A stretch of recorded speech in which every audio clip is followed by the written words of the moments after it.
Alors à quoi sert JavaScript?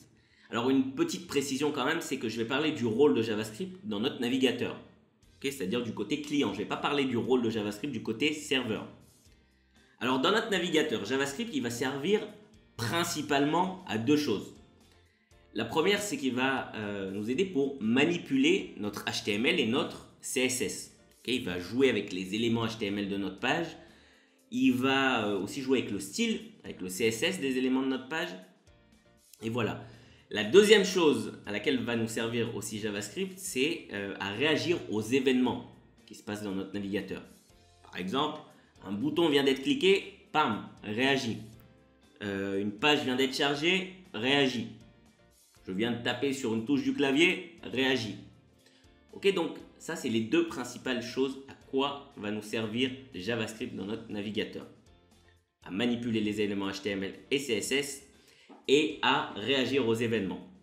Alors pour mettre vite fait tout ça un petit peu en pratique, j'ai décidé qu'on allait se prendre pour des hackers. On va hacker Google, Facebook et YouTube. Vous êtes prêts? Alors je ne vais pas rentrer dans les détails du code JavaScript, vous allez voir, mais on va faire des trucs sympas. On va d'abord s'occuper de Google. Alors, je vous propose qu'on aille sur le site de Google et qu'on fasse la recherche JavaScript, par exemple. JavaScript. Voilà. Donc là, tout ce qu'il y a de plus normal, une page Google avec tous les résultats d'une recherche. Maintenant, ce que je veux que vous fassiez, je veux que vous ouvriez la console des outils de développeur de Chrome. C'est ce qui va nous permettre, si vous voulez, de rajouter du JavaScript sur cette page pour hacker la page. Alors, ce qu'on va faire, il y a plusieurs façons d'ouvrir cette console. Vous pouvez faire un clic droit, par exemple, et faire Inspect. Vous voyez, comme je viens de faire ici. Alors, pour mettre en plus grand et en plus petit ce qui se passe là en bas, vous faites CTRL plus ou CTRL moins. Alors une autre façon de l'ouvrir, la console de Chrome, je vais la fermer, c'est tout simplement, vous allez dans plus d'outils et là vous cliquez sur Developer Tools, les outils de développeur. Vous pouvez faire aussi CTRL Shift I directement. Voilà, donc vous avez compris, vous ouvrez les outils de développeur et vous allez sur l'onglet console. Bon, je vais mettre ça en gros pour que vous voyez bien ce qui se passe dedans. Maintenant, alors déjà je vous le dis, dès le début, je vous ai préparé tout le déroulé de ce que je vous fais là en direct dans la description de cette vidéo. Donc allez voir, il y a les bouts de code à copier-coller directement, il n'y a pas besoin de les taper vous-même. Il y a tous les liens pour aller encore plus vite. Alors maintenant, si je prends ce code-là, voilà, alors je vais passer brièvement dessus. Pas m'attarder, on ne va pas rentrer dans les détails du JavaScript, mais en gros, là je sélectionne mes éléments. Vous voyez, avec quels éléments je sélectionne? Toutes les divs, tous les P, les paragraphes, tous les spans, toutes les images, tous les A, c'est les liens, et le body. Ensuite, ces éléments ils sont stockés dans la variable elements. Je passe avec la boucle for sur tous ces éléments. Encore une fois, je répète parce que je suis quand même inquiet de ce que vous pensez. Vous n'avez pas besoin de comprendre exactement ce que je fais. Comprendre l'idée, ça suffit amplement. Je passe sur chacun des éléments que je viens de capturer et je vais le transformer. Je vais lui faire une rotation. Rotate d'un certain nombre de degrés. Ce certain nombre de degrés, ça sera un chiffre aléatoire. De 0 à 3. Alors, c'est un chiffre aléatoire, je vais vous expliquer pourquoi, on va voir ça tout de suite. Déjà, je viens d'écrire le code, maintenant je veux le valider. Donc tout simplement, une fois que je suis à la fin et que je viens de copier ce code dans ma console, je vais appuyer sur Entrée. Alors, je vais baisser avant d'appuyer sur Entrée pour que vous voyez bien l'effet de notre hack. Attention, 1, 2, 3. Bam! On a fait flancher Google. Alors là, vous voyez, c'est vraiment la fin du monde chez Google, rien ne va plus, tous les résultats sont penchés les uns des autres. Alors, il y a aussi, grâce au numéro aléatoire entre 0 et 3, ils ne sont pas forcément penchés avec la même inclinaison, vous voyez bien ici. Et donc, ça donne cet effet sympa. Bravo! Vous êtes dangereux, vous. Vous venez de hacker Google. Alors, vous avez compris grosso modo ce qu'on a fait. Et bien ça, c'est grâce à la puissance du JavaScript qu'on a réussi à faire ça. On va maintenant hacker Facebook. Qu'est-ce qu'on va faire à Facebook? On va l'envahir avec notre photo. Vous êtes prêts? Donc, allons sur Facebook. Facebook.com.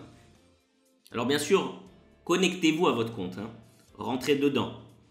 Voilà, une fois que vous êtes connecté à votre compte, vous voyez ça, votre home. Ok? Donc maintenant, ce qu'on va faire, on va faire clic droit, inspect. Je vais encore une fois de plus ouvrir la console.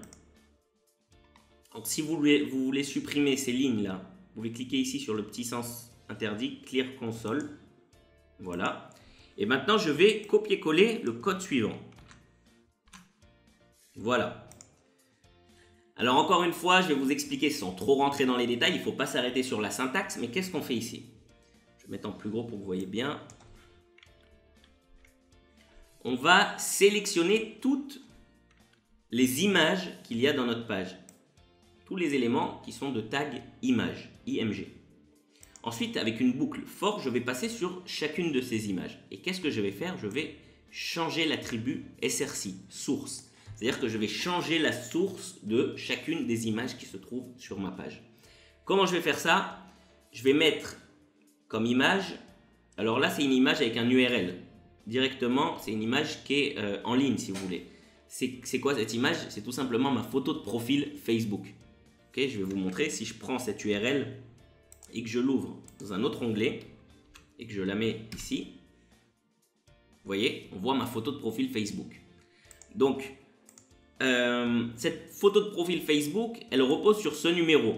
Si vous voulez, c'est mon ID Facebook, mon numéro d'identité sur Facebook. Donc déjà, pour vous montrer que ça marche, je vais appuyer sur Entrée. Alors, attention, on va faire comme ça. 1, 2, 3. Boum! On a envahi Facebook avec notre photo. Donc maintenant, si vous voulez mettre votre photo à la place de la mienne, vous devez changer ce numéro. Alors, je vais vous expliquer comment obtenir votre ID Facebook pour mettre votre numéro à la place de ce chiffre-là. Vous voyez, ce chiffre-là, c'est ça qu'il faut changer. Alors, comment j'obtiens mon ID Facebook? C'est tout simple. Je vais sur ma page de profil. Vous voyez, là, je clique sur John, par exemple. John Coder. Et là, je prends ce lien. Okay, facebook.com/John Coder. Et il y a des sites. Par exemple, il y a ce site-là. Alors, je vous mets justement l'URL directement dans la description de la vidéo. Voilà. Alors, findmyfbid.com. findmyfbid.com. Le voilà. Ok, là vous mettez justement l'URL de votre profil Facebook. Donc moi c'était facebook.com/johncoder. Find numérique ID. Je clique et vous voyez ça c'est mon numéro d'ID.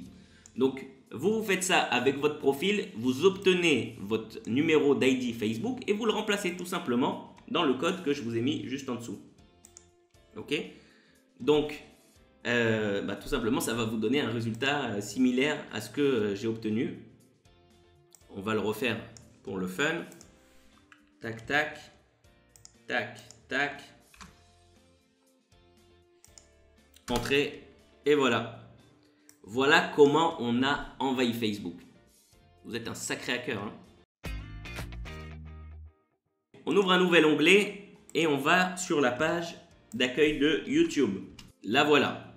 Maintenant, qu'est-ce que je vais faire? Bon, alors déjà, je vais ouvrir ma console. Inspect, console. Et je vais supprimer tout ce qu'il y a dedans avec Clear Console. Et ensuite, je vais copier-coller le code. C'est quoi le code? Je vous ai mis aussi toujours dans la description de la vidéo. Vous avez juste à copier-coller. Alors, qu'est-ce qui va faire ce code? Je vous ai dit que JavaScript il servait à deux choses, à manipuler notre HTML et CSS et à réagir aux événements. Okay, donc, il sert principalement à ces deux choses-là.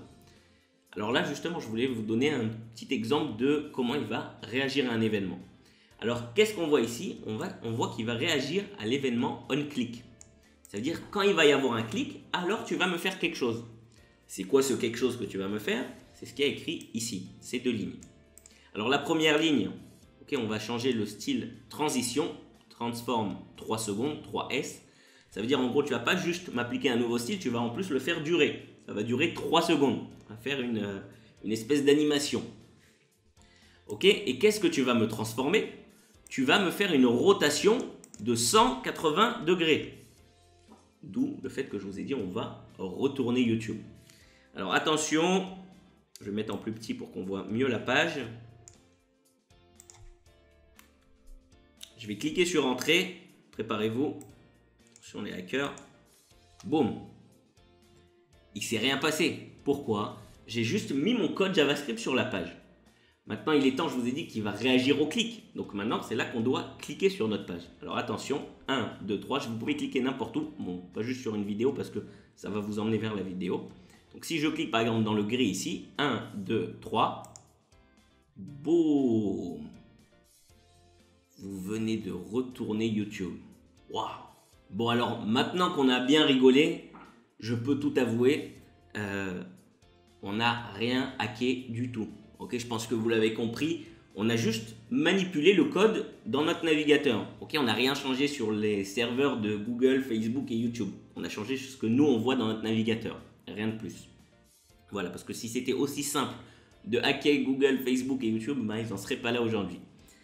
Donc, j'espère que ça vous a plu et que vous comprenez un petit peu mieux. Vous avez une meilleure idée maintenant à quoi peut servir le JavaScript.